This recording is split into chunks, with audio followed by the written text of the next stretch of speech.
Indiana couple's honeymoon trip takes an unexpected turn when they decide to climb the 3,800 feet Mount Liamuiga.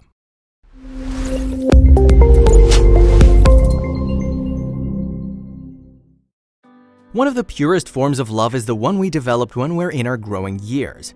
You meet someone and embark on the journey of understanding each other, growing mature together, and moving ahead with your life and goals together. And the most beautiful thing is when you get to marry the love of your life. Marrying your college mate is proof of the fact that true love exists. And the cherry on top is when you plan a honeymoon in a serene and beautiful place like the mountains, where the two of you can spend quality time. But what if your most special day turns into the biggest nightmare of your life? The same is the story of Clay and Akemi Chastain, who share a forever kind of bond. But soon after their marriage, their whole life will take an unexpected and drastic turn. You think you have your life planned out, and then God has other plans, said Deborah Catron, the bride's mom. Clay graduated from Purdue University in animal science at Indiana College. Creatures were a passion for Clay. He'd worked as an animal caretaker at Indianapolis Zoo. Adventure, curiosity, and a passion to explore defined Clay, who was soon going to earn a master's degree in swine nutrition.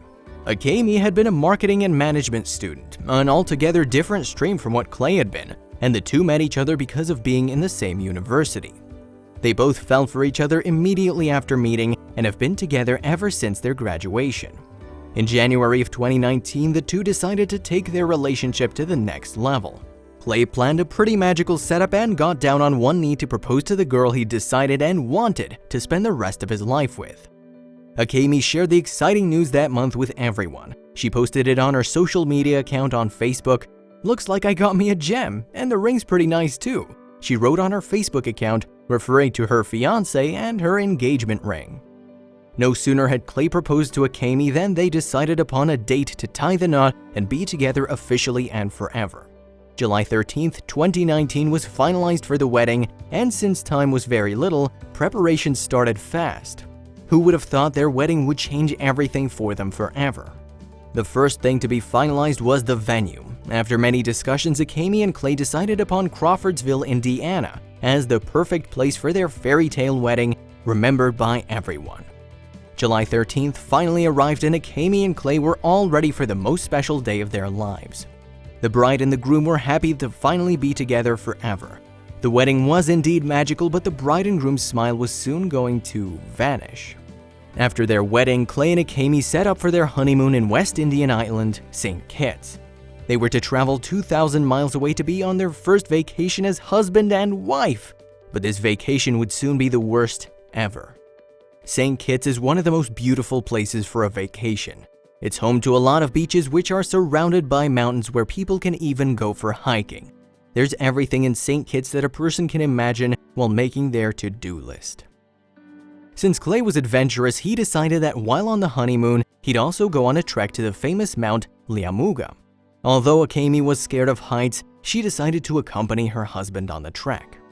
With a height of 3,800 feet, the dormant stratovolcano of Mount Liamuiga is one of the most famous attractions of St. Kitts.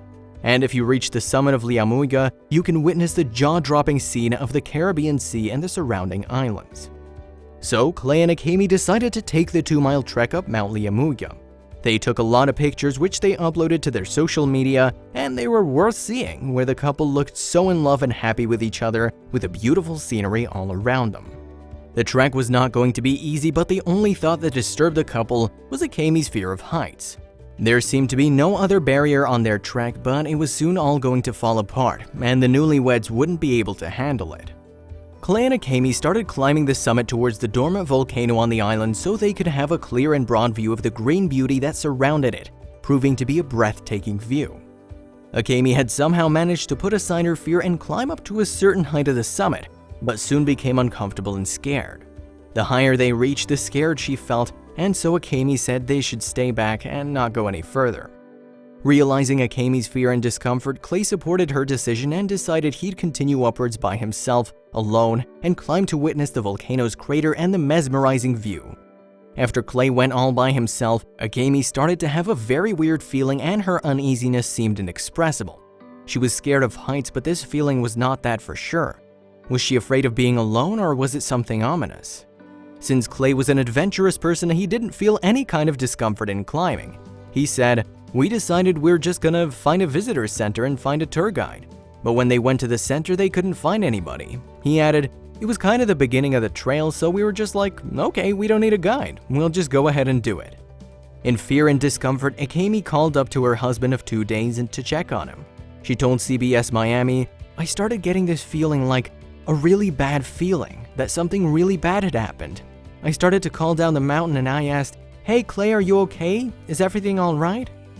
To her utter horror, Akemi didn't hear an answer from her husband. She listened carefully if there were any sounds in that isolated place, but in vain. When she tried looking down, she couldn't see anything either. Akemi tried calling Clay, but there were no signals and she had no other options but to go down herself to check on her partner. All her fears of height had suddenly vanished away, and the only emotion that prevailed was concern for her husband. The wife started climbing to find him. "I was freaking out about what I was going to find at the bottom," she said.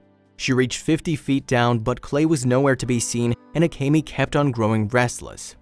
Akemi found Clay's cell phone cover at first, and that gave her a real bad feeling.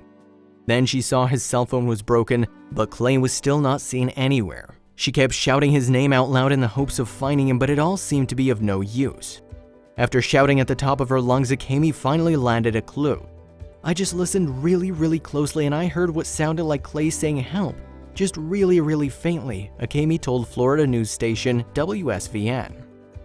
What Akemi saw next left her speechless and she froze in the position she was in. Clay had fallen from 50 feet and there was blood all around him. "I just kept praying the whole time," said Akemi, who was scared to death. "I was holding onto the ropes, kind of walking down backwards like you would a ladder," Clay recalled.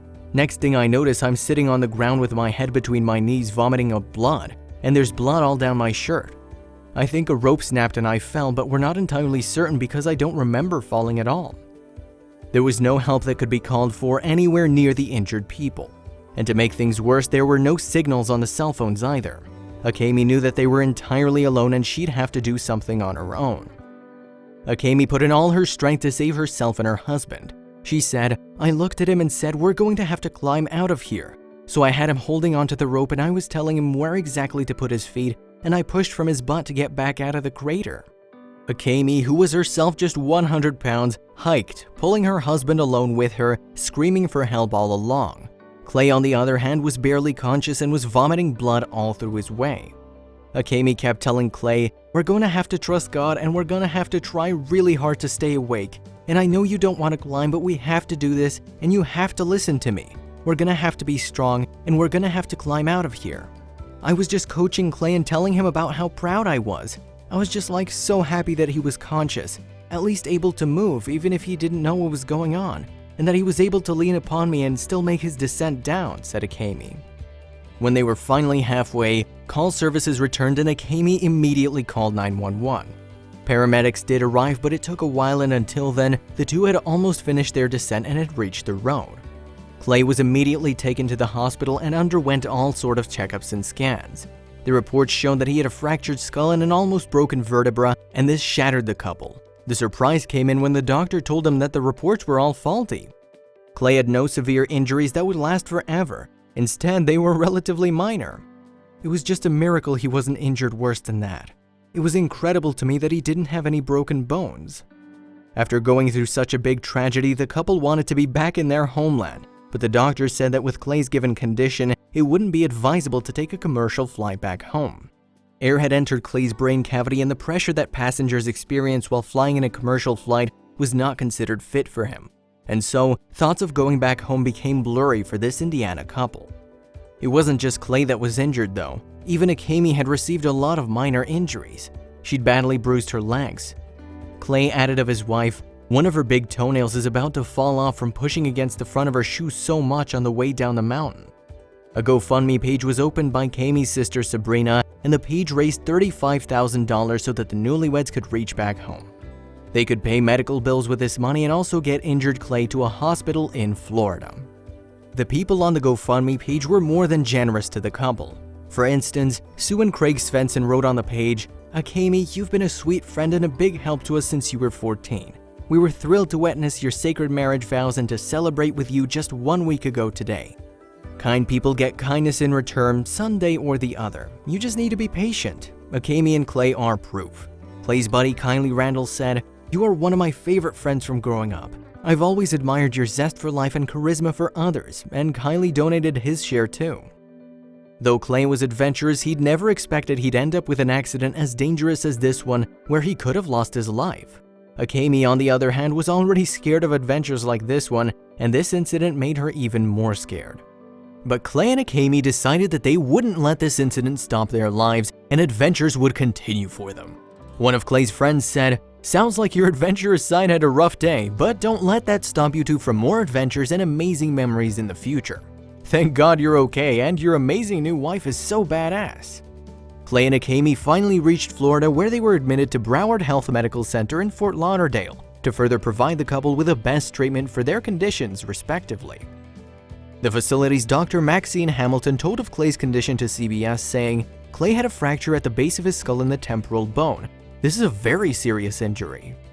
Fortunately, in Clay's case, the fracture was where the bones didn't actually become displaced, they stayed together. All the people who'd prayed and donated their share for Clay and Akemi wanted to know what Clay's condition was after days had passed. They took to the GoFundMe page and numerous comments were posted to ask about his health. It was after reading the trail of comments that Sabrina updated them all about Clay's condition. She wrote on the page, "It's been discovered that Clay is leaking spinal fluid from his brain into his nose and throat. He's bedridden and it looks like he'll require a drain placed in his skull for a few days to enable the drainage and continued antibiotics to help prevent infection."